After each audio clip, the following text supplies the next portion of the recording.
venu à Bordeaux pour raison professionnelle? Pour mes études en fait. Et là, vu que je suis en réorientation, je suis à nouveau en études. Donc voilà quoi. Et donc, si tu veux nous expliquer brièvement ce qui s'est passé, c'était en décembre, je crois. Voilà, alors, ma blessure, c'était le 8 décembre à Bordeaux, donc sur la place Péberlan, donc la place de la mairie, où en fait, je venais pour participer à ma première manifestation des Gilets jaunes et la première manifestation depuis très longtemps.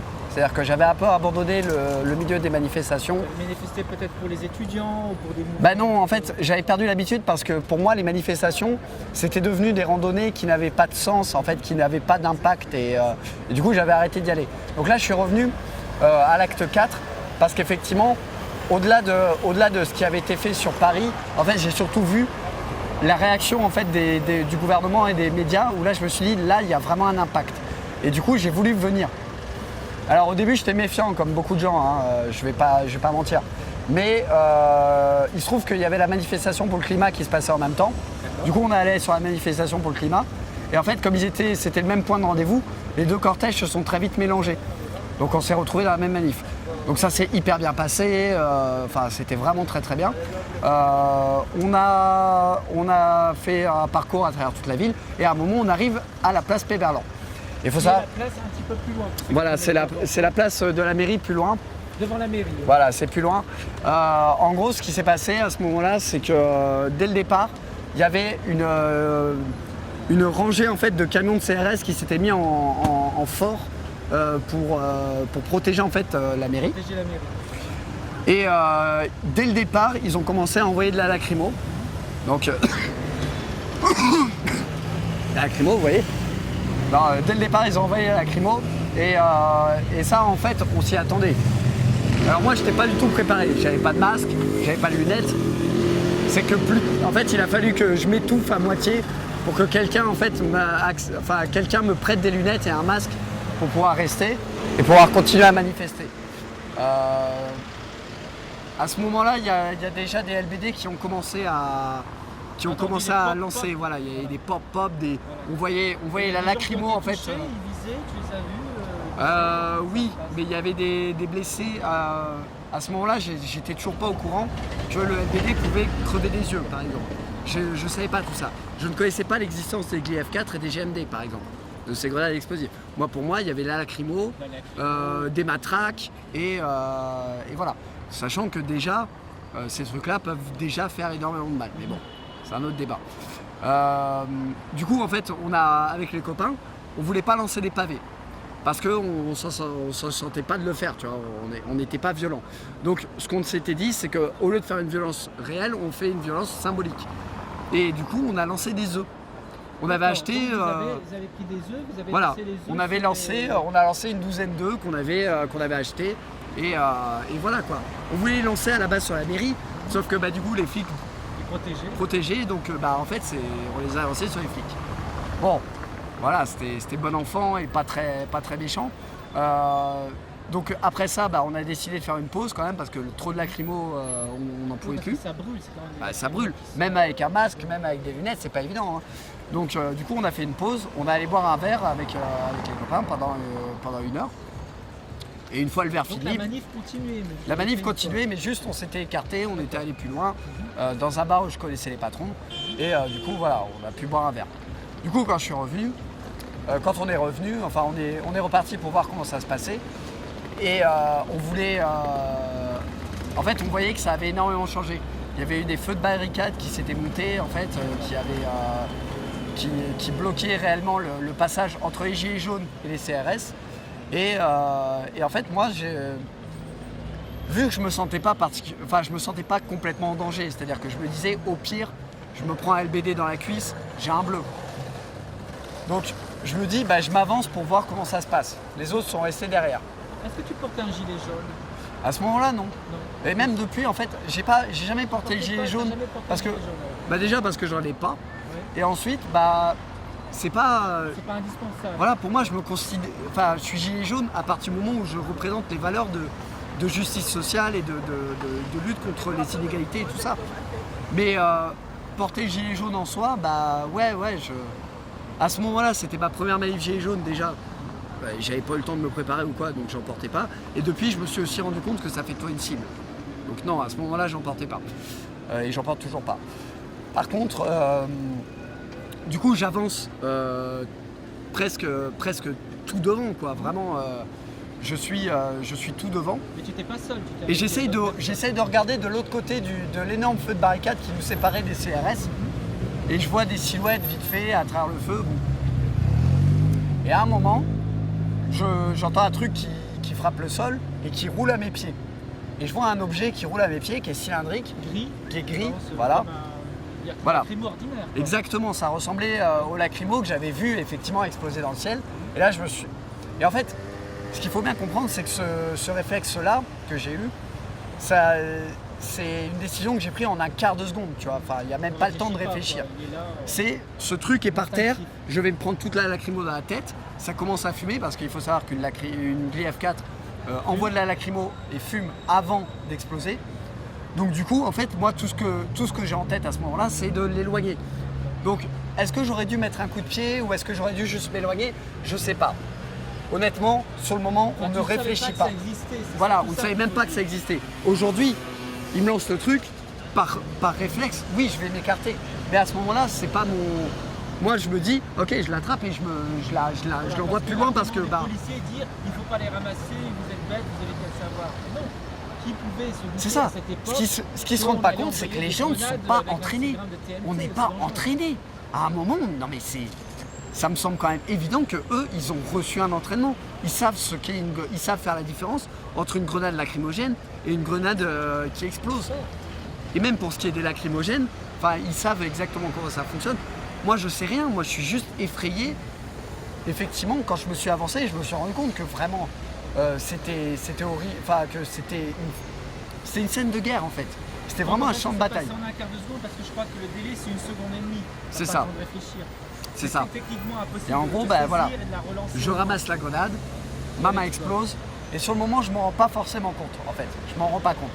Parce que tu as le déjà l'adrénaline fait que ça coupe la douleur et je regarde pas directement ma main. Mon premier réflexe, c'est de courir. De courir en arrière pour rejoindre les autres gilets jaunes. Parce que t'as pas compris, ça fait boum, mais voilà. Tu sais pas si t'es et c'est au moment où je rejoins les gilets jaunes.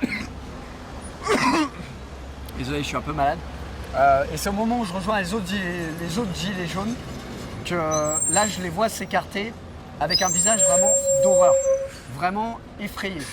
Et c'est là que je comprends qu'il y a quelque chose qui ne va pas. Du coup, je regarde ma main et effectivement, à la place de ma main, il y avait une espèce de masse informe d'os et de chair qui pendait lamentablement de mon avant-bras. C'était une vision d'horreur. Voilà, c'est ça. Et alors, il y a une vidéo qui a été pas mal médiatisée où on voit un gars hurler, hurler en se tenant le bras et en se pliant. Bon, cette personne, c'est moi. Et en fait, la douleur, ce hurlement, c'est pas un hurlement de douleur. C'est un hurlement d'horreur, d'effroi, quoi. Vraiment, on est sur ça. Et du coup, je hurle et là, je suis paralysé. Et heureusement, il y a un gilet jaune qui m'a attrapé par les épaules et qui m'a tout de suite emmené voir alors même pas vers les médics, vers les CRS directement, pour leur dire là, c'est trop grave, faut arrêter. Et en fait, c'est le moment où ça s'est un peu calmé. Les policiers m'ont pris en charge, ils m'ont fait un garrot. Et on a attendu. Les policiers, est-ce qu'ils ont été aussi ils m'ont rien dit. De voir ça, ils m'ont rien dit sur le moment. Après, par contre, ils ont parlé avec Libération. Le journaliste de Libération m'a témoigné le fait qu'ils étaient écœurés de ce qui s'était passé et qu'ils n'en revenaient pas eux-mêmes de ce qu'ils avaient provoqué, quoi. Donc voilà, bon. Est-ce que c'est... Ces policiers auraient aimé que ça ne se passe pas comme ça. Je pense pas. Je pense qu'au niveau individuel, au niveau humain, les gens n'ont pas...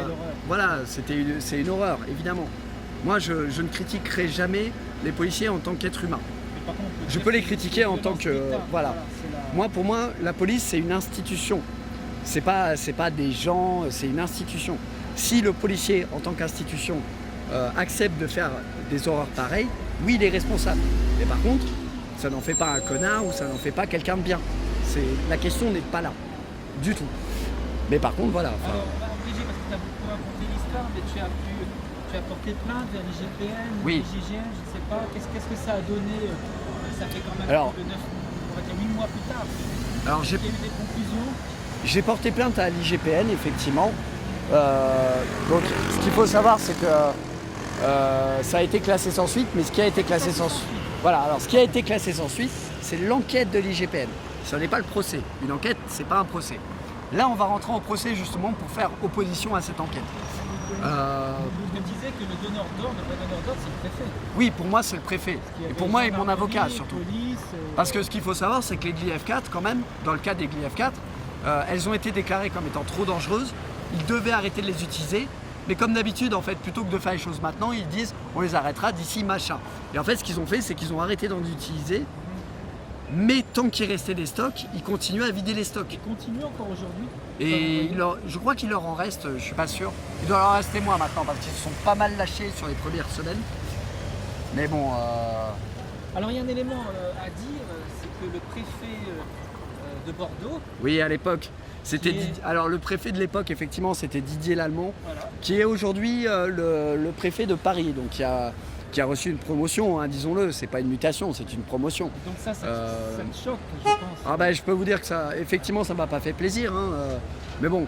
C'est encore une forme de reconnaissance. En fait, de il faut, fonctionnaire, en fait, juste, il faut à un moment se dire, l'État a bien vu qu'effectivement, l'Allemand avait une gestion du maintien de l'ordre qui était effectivement sanguin mais efficace. Parce qu'effectivement, quand on vous arrache des mains, quand on vous crève des yeux à Tire-Larigot, Bordeaux, ça a été un carnage pendant quelques semaines. Vraiment, c'est une des villes où il y a eu plus de massés. Que les commerçants se plaignaient. Il y a Sur pas les eu télés, énorme. genre BFM, ça tournait en boucle. Il n'y a pas eu énormément de casse en vrai, franchement. Il y a eu l'Apple Store qui s'est fait casser et deux, trois trucs pour retirer. Il faut arrêter un peu. Non, franchement, c'est juste, effectivement, l'Allemand, sa technique de maintien de l'ordre, sa tactique, c'est effectivement de tirer dans le tas et de faire le plus de blessés possible pour faire peur. Et ça, c'est effectivement ce que recherchait Castaner pour effectivement Paris. Et c'est pour ça qu'il a été muté. Pour ses bons et loyaux services. C'est limite s'il n'a pas reçu la médaille d'honneur comme les flics qui ont blessé ou tué d'autres personnes. Mais bon. Donc, Et tu as été hospitalisé tout de suite. Ouais.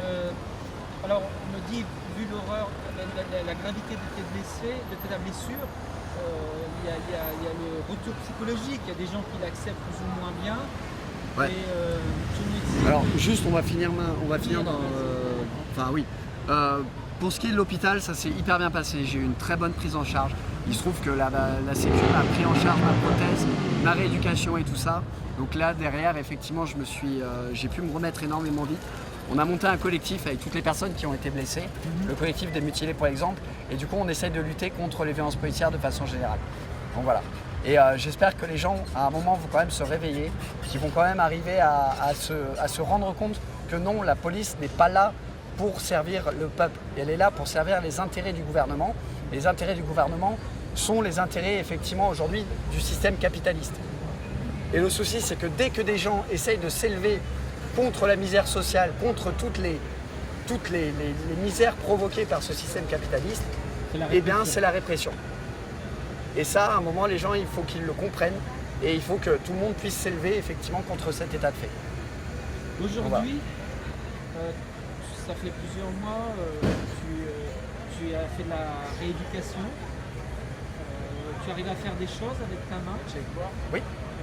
J'arrive à faire plein de choses, oui. Et voilà, c'est que tu as reçu, alors c'est quelque chose de nouveau, hein, je crois, une main bionique. Ouais, ça fait pas longtemps que je l'ai, mais Depuis quand je l'ai depuis. Alors, celle-là, je l'ai depuis une semaine à peu près, mais j'en ai eu d'autres, mais qui étaient des prototypes.